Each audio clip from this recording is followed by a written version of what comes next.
আহকচোন কেইটামান মাছৰ নাম জানো 1 নম্বৰত ৰৌ মাছ ইয়াক ইংৰাজীত ৰহু বুলি কোৱা হয় 2 নম্বৰত মিছা মাছ ইয়াক ইংৰাজীত prawn বুলি কোৱা হয় 3 নম্বৰত দৰিকণা ইয়াক ইংৰাজীত flying bird বুলি কোৱা হয় 4 নম্বৰত পুঠি মাছ ইয়াক ইংৰাজীত olive bird বুলি কোৱা হয় 5 নম্বৰত মাগুৰ মাছ ইয়াক ইংৰাজীত walking catfish বুলি কোৱা হয় 6 নম্বৰত ভাঙন মাছ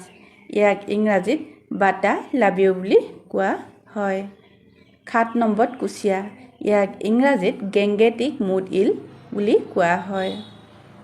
8 নম্বৰত পাতি মুতুৰা ইয়াক ইংৰাজীত টেংগবি বুলি কোৱা হয়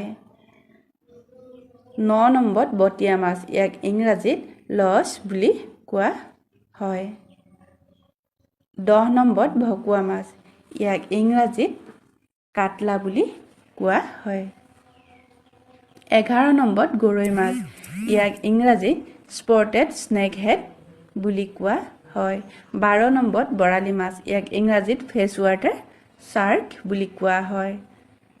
13 নম্বৰত তুৰা মাছ ইয়াক ইংৰাজীত ওৱান ষ্ট্ৰিপড স্পিনি ইল বুলি কোৱা হয় 14 নম্বৰত খলিহনা ইয়াক ইংৰাজীত